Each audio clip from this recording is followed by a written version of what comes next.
Hi hello friends, welcome to my channel. ಇವತ್ತು ಹಲಸಿನ ಹಣ್ಣಿಂದು ಕಡುಬು ಮಾಡೋದನ್ನು ತೋರಿಸ್ತೀನಿ ಬನ್ನಿ ಫ್ರೆಂಡ್ಸ್.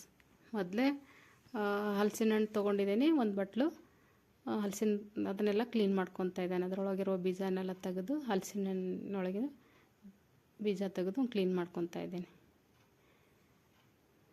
ಮತ್ತು ಒಂದು ಬಟ್ಲು ಹಸಿ ಕೊಬ್ಬರಿ ತೊಗೊಂಡಿದ್ದೀನಿ, ಒಂದು ಬಟ್ಲು ಹಸಿ ಕೊಬ್ಬರಿ ಅದನ್ನು ತುರ್ಕೊತಾ ಇದ್ದೀನಿ. ಈಗ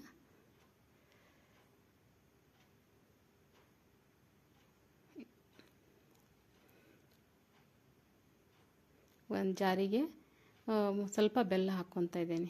ಬೆಲ್ಲ ಮತ್ತು ಅದರಲ್ಲಿ 2 ಏಲಕ್ಕಿನ ಜಜ್ಜಿ ಹಾಕ್ಕೊಂಡಿದ್ದೀನಿ.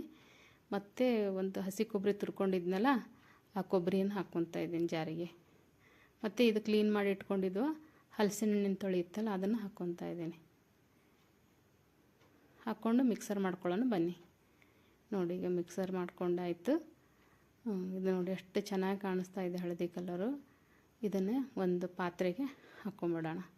ನೋಡಿ, ಒಂದು ಪಾತ್ರೆಗೆ ಹಾಕ್ಕೊಂಡು ಸ್ವಲ್ಪ ಬಾಂಬೆ ರವೆ ಇರುತ್ತಲ್ಲ, ಅಷ್ಟೇ ಒಂದು 2 ಸ್ಪೂನ್ 3 ಸ್ಪೂನ್ ಅಷ್ಟು ಸ್ವಲ್ಪ ಕೂಡಿಸ್ಕೊಳ್ಳೋಣ. ಅದಕ್ಕೆ ನೋಡಿ ಕೂರಿಸ್ಕೊಂಡು ಕಲಿಸ್ಕೊಂಬಿಡ್ಬೇಕು. ಈಗ ಅದು ಹಿಟ್ಟು ರೆಡಿ ಆಯಿತು, ಹೂರಣ ರೆಡಿ ಆಯಿತು.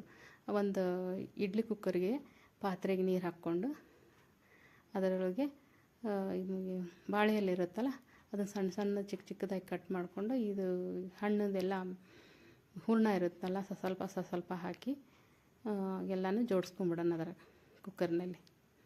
ನೋಡಿ, ಚೆನ್ನಾಗೆಲ್ಲ ಜೋಡಿಸ್ಕೋಬೇಕು. ಸ್ವಲ್ಪ ಎಣ್ಣೆ ಹಚ್ಚಬೇಕು ಎಲೆಗೆ, ಅಂದರೆ ಬೇಗ ಬಿಡುತ್ತೆ ಅಂತ.